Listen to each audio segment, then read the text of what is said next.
to do, whether or not it was safe to leave. People were looking around, asking if it was okay. We're hearing a helicopter right now. You can see it there that's taking off right now. And then we saw law enforcement officials. They came out. They started putting crime scene tape to rope off that area. Members of the press, we were sort of the last ones that were escorted out and told to leave. We were told to leave everything behind. But there were moments where people were just very confused, didn't know exactly what happened, and were rushing to just sort of exit the area as secret law enforcement officials were trying to block off the area where this occurred with. All right, Rachel Scott for us again with those remarkable moments as they played out. These images as well with the former president pumping his fist, what appears to be, again, we're not sure, can't confirm, what appears to be blood dripping down his face, and the cheers of the crowd as Donald Trump got back up onto his feet and was then led away by the Secret Service. Let's bring in our Chief Justice correspondent, Pierre Thomas, who's been watching all of this. And Pierre, time and time again, you've been talking about the political threat level, the environment in this country for months. Again, still a lot of information that we're waiting to get here, Pierre. But talk about what your law enforcement sources are telling you. And we're also getting more information about the former president's condition. Indeed. I've talked to a number of sources, and the one thing that they're fairly comfortable saying is that they do not believe that former President Trump sustained any sort of life-threatening injury. They are being very careful about what they can release until they can get a more full accounting. Officials in Washington reaching out to the authorities there. We're told that the White House has been briefed. President Biden has been briefed. The Homeland Security Secretary is waiting additional information as well.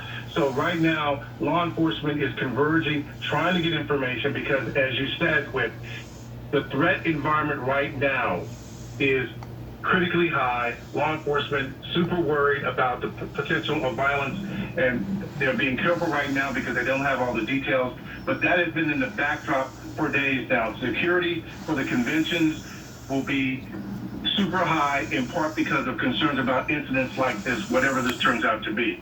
And Pierre, to your point, it's worth pointing out this response that we got from a Trump spokesperson too, because they said that President Trump, after thanking law enforcement and first responders, they said they called it a heinous act, but they did say that the former president is fine and being checked out at a local medical facility. Pierre Thomas, stand by for us. I want to go back to John Carl. John, I understand you're getting word from the governor of Pennsylvania. Yes, we're getting a wide range of reaction. And before I get to that, I just want to reiterate, playing off of what Pierre just said, the statement that we heard from the Secret Service, very important because this is the bottom line here. The Secret Service has implemented protective measures and the former president is safe. So yes, no life-threatening wounds. The former president is safe. That's what we're hearing from the Secret Service. That's what we're hearing from the Trump campaign. We are also hearing from the governor of Pennsylvania, who, by the way, is a Democrat, the Governor Josh Shapiro.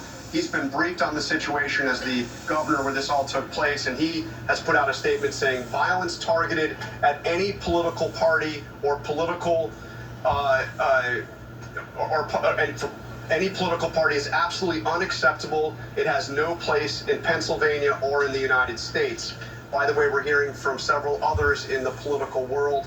Democratic Governor of California, Gavin Newsom, saying violence has no place in our democracy. My thoughts are with President Trump. Gretchen Whitmer, the governor of Michigan, another Democrat. There's no place for political violence in this country. I am horrified. Bipartisan statements of concern for former President Trump and condemning whatever has happened here. Steve Scalise, this one's also interesting as you remember, Congressman Steve Scalise, the number 2 Republican in the House, himself was shot at a practice for a congressional baseball game 7 years ago, sustained very serious injuries, was really touch and go for some time. He put out a statement saying, I'm praying for President Donald Trump. There is never any place for political violence. So as you can see, across the political spectrum, condemnations of whatever has happened here, concerns for the former president, and the bottom line, former President Trump by all indications, is now safe and no life-threatening injuries here. And John, can I follow up on that? Because I do think that the wording here is interesting from the various statements that we're getting. That statement saying the former president is safe. The Trump spokesperson saying the former president is fine. What they're not saying here is that he was not hurt or injured in any way. Again, we're still waiting for these details coming in. We're trying to kind of, read between the lines here, and we don't want to speculate, but you work with the Trump campaign all the time and communicating with them. What does that say to you about this level of communication right now? Well, frankly, my sense is that the Trump campaign is doing, the individuals there that we're speaking to are basically doing exactly what we're trying to do here, which is to get more information. And in a situation like this, the first priority for the Secret Service is to make sure the president is safe, to get him to safety, and then to treat him. Their first priority is not getting us information.